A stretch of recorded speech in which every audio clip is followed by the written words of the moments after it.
Hello there, everyone. I hope you've all had a fantastic Friday as we are getting into the weekend.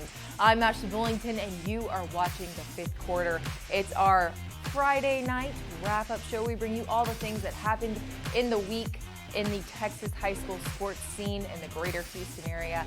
And the hoops action was major tonight as these district races are getting close to playoffs. And we have Matt Harris, our Inside High School Sports Insider, on to talk.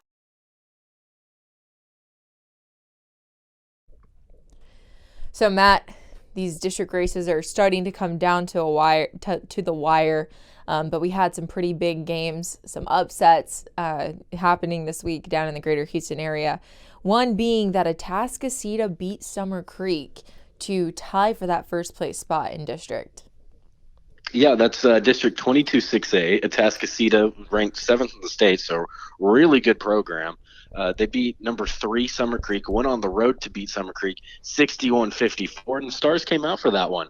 Former Texan Andre Johnson was there. Texans quarterback Deshaun Watson was there. So just another great example of Houston's best showing up at Houston high school hoops. I mean, it is really a great basketball scene down in the Houston area, and Atascocita picked up the big one there to stay alive in the district title race.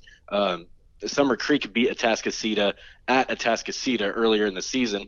So with each school now having one district loss, and it looks like that's the way it'll play out. I'm not quite sure how the tiebreakers work in this district or how that's decided, but we're looking most likely at co-district champions there in 22-6A with 2 top 10 programs in Class 6A. Yes, and then another district that looks like it's going to be pretty tough to get out of, that's had some some knockout showdowns this week, is that 24-5A district. Yep. Again, 3 state-ranked teams, number 2 Shadow Creek, number 3 Hightower, and number 21 Manville. Manville was upset on Tuesday night by Terry, 66-59. Shadow Creek had an interesting game. They were nearly upset by Foster. They got out with a win 70-69, and number 3 Hightower rolled against Marshall. They won by 33, 77-44. Definitely a big week in high school hoops, but we'll kind of switch gears a little bit and talk about some football. Realignment was this week, but so was National Signing Day.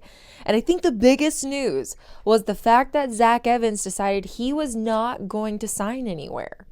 Yeah, his recruitment has been really interesting to this point. He's been tied to several schools. He was considered an LSU favorite. He was considered a Georgia favorite. He wound up signing in the early period with Georgia before being released from that. And now we've got kind of a hodgepodge of schools that he's interested in. 3 of his top schools are Texas A&M, Tennessee, and Ole Miss.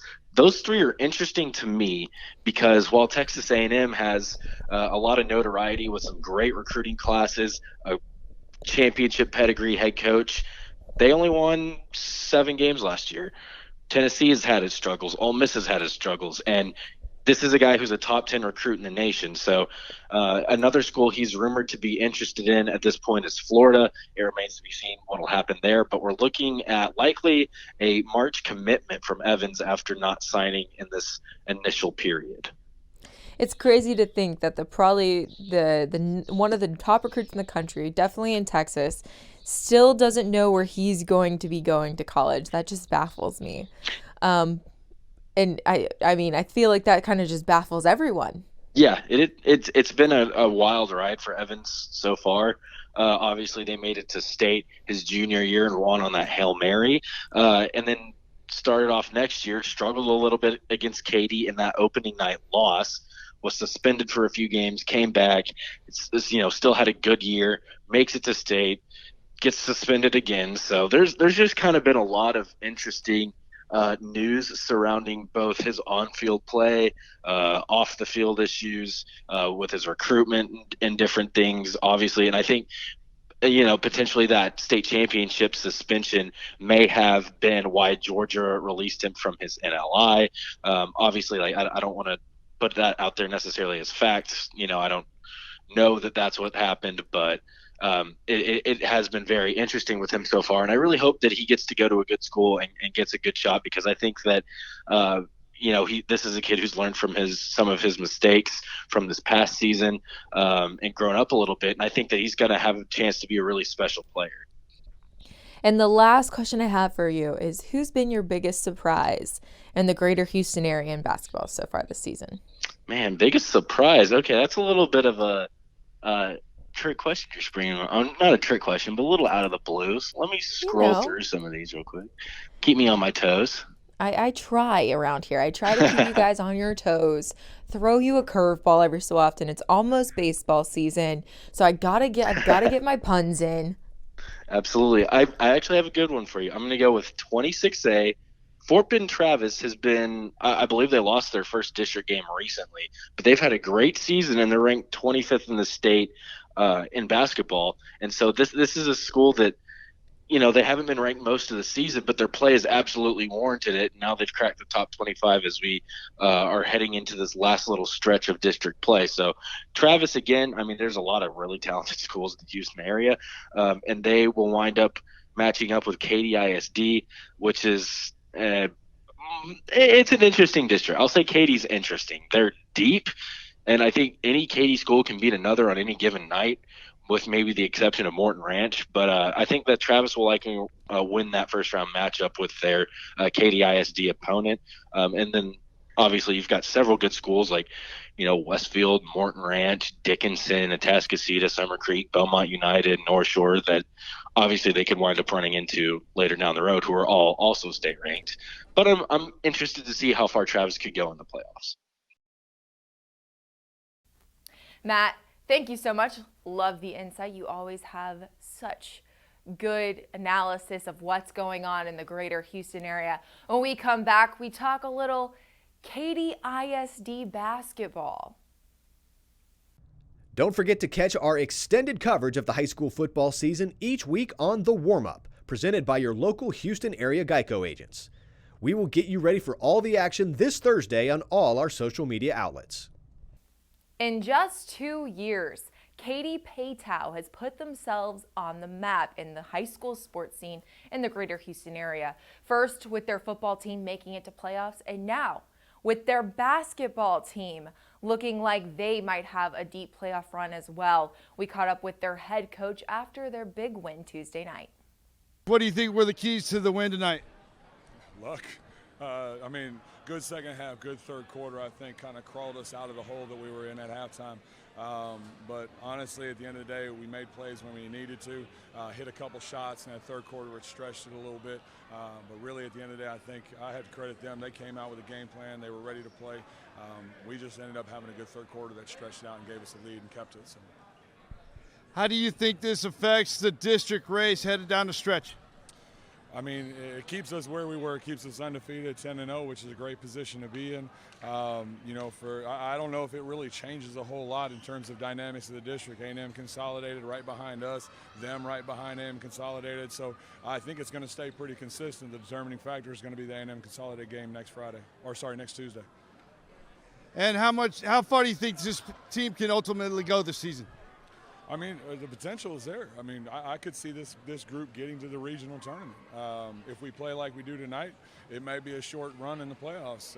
But if we play the way we play all season long, I think we can make a run at it. Coach, thank you so much for your time and good luck the rest of the season to Katy Paetow as they look to make that playoff run. When we come back, we have the producer of Chevrolet's Inside High School Sports, Robert Shiekh, to tell us more about what you'll see on the show. Watch Inside High School Sports to catch this week's Chevy Spotlight, brought to you by your Houston area Chevy dealers. Visit your nearest Chevy dealer to test drive their award-winning products.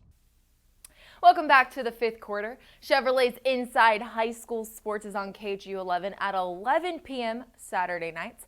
And the producer, Robert Shiekh, is on with us to talk about what you'll be watching. So, Robert, what will be coming up on Chevrolet's Inside High School Sports? Highlights from a bunch of games. Obviously, a lot of big games across the area. Our game of the week, Episcopal at Houston Christian.